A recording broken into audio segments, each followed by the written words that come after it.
Okay, I am super excited. I got this thing charged, and the little USB charger's right there, so you just charge it there with the USB anywhere. You can even charge it in your car.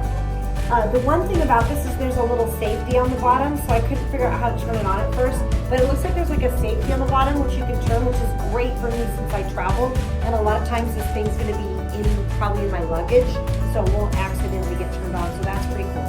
So I'm just started with some water, and I'm going to just do a scoop of protein powder and some bananas. I have some bananas here that I'm excited. I've chopped them up.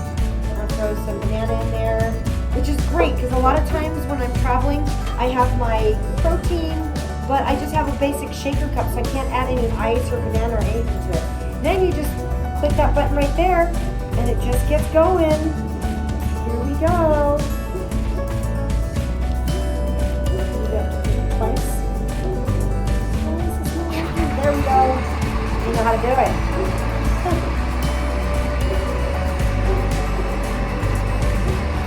Awesome, I cannot wait to try this. That's it, it's that easy. And I am blended with banana and everything. Oh my gosh, this is delicious. Oh, this is amazing. I love it. I'm gonna have to get my husband. Very cool. I'm so excited I can have a blended shake on the road. Yay!